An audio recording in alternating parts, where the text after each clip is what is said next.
Hello.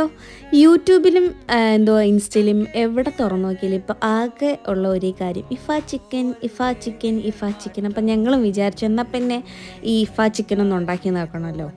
ഞങ്ങൾ യൂട്യൂബിൽ കണ്ട സെയിം റെസിപ്പി ആട്ടോ. ചിക്കൻ്റെ ബ്രസ്റ്റ് മേടിച്ചിട്ട് മുളക് പൊടി, മഞ്ഞൾപ്പൊടി, ഗരം മസാല, കുരുമുളക് പൊടി, ഇഞ്ചി വെളുത്തുള്ളി പേസ്റ്റ്, കുറച്ച് ഉപ്പ്, തൈരും കൂടെ ഇട്ടിട്ട് നന്നായിട്ട് മാരിനേറ്റ് ചെയ്ത് ഒരു 1 hour മാറ്റി വെച്ചിട്ടുണ്ടായിരുന്നേ. പിന്നെ ബട്ടർ വെച്ചിട്ട് നമ്മുടെ പാനിലാക്കിയിട്ട് ബട്ടർ നുരി വരുമ്പോഴത്തേക്കും മാറ്റി വെച്ചിട്ടുള്ള എല്ലാ ചിക്കനും ഒന്ന് പൊരിച്ചെടുക്കുന്നുണ്ടേ. ശരിക്കും പറഞ്ഞാലുണ്ടല്ലോ, നമ്മൾ ബാക്കി ചിക്കൻ കറി വയ്ക്കുന്നതാണെങ്കിലും ചിക്കൻ വേറെ റെസിപ്പികളുണ്ടല്ലോ, അതിനേക്കാളൊക്കെ ഒത്തിരി ഈസി ആയിട്ട് തോന്നി ഈ റെസിപ്പിക്ക്. കാരണം ഈ മാരിനേറ്റ് ചെയ്ത് വെക്കുന്ന ആ ഒരു മണിക്കൂറിലത്തെ അതല്ലാതെ വലിയ ഈ പൊരിക്കുക, പിന്നെ ആ ഒരു ഇതിലുണ്ടാക്കുന്ന ആ ക്രീമി ടെക്സ്ചർ അതുണ്ടാക്കുക, അത് ഒഴിക്കുക, അടച്ച് വയ്ക്കുക, ആ സംഭവം റെഡി. എളുപ്പമാട്ടോ, ഭയങ്കര എളുപ്പമാട്ടോ ഉണ്ടാക്കാൻ വേണ്ടിയിട്ട്. നല്ല ടേസ്റ്റ് ആയിരുന്നു കേട്ടോ.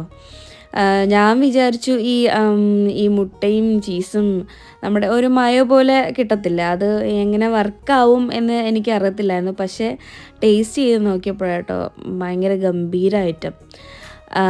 അപ്പം ഞങ്ങൾ ഒരു റെസിപ്പി നോക്കി അങ്ങനെ ഉണ്ടാക്കി. നല്ല ടേസ്റ്റായിരുന്നു. പിന്നെ ഞങ്ങൾ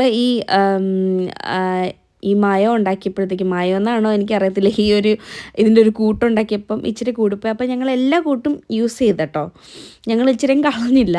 അപ്പോൾ ഒരു ഇച്ചിരി തിക്ക് ഗ്രേവി കിട്ടി അതിൽ. അത് നല്ല ടേസ്റ്റായിരുന്നു കേട്ടോ. അപ്പോൾ അതും നമ്മൾ ഇതിൻ്റെ സൈഡിലത്തേക്ക് വേണ്ടിയിട്ട് ചപ്പാത്തി ഉണ്ടാക്കിയായിരുന്നു. അതായിരുന്നു ഞങ്ങളുടെ രാത്രിയിലെ ഒരു പ്രാവശ്യത്തെ ഡിന്നർ. നല്ല ടേസ്റ്റായിരുന്നു. എപ്പോഴും വിചാരിക്കും ഈ പുതിയൊക്കെ റെസിപ്പിയൊക്കെ ആൾക്കാർ കണ്ടുപിടിക്കണമല്ലോ, ഇങ്ങനെ പലതരം ബുദ്ധികളാണല്ലേ. അപ്പോൾ ഞങ്ങളുടെ ഇഫ ചിക്കൻ്റെ ലുക്ക് ഇതാട്ടോ. ഞങ്ങളും ട്രൈ ചെയ്ത് നോക്കി, നല്ല ടേസ്റ്റായിരുന്നു. ഇനിയും ട്രൈ ചെയ്ത് നോക്കും. അപ്പോൾ അടുത്ത വീഡിയോ കാണാം. ബൈ.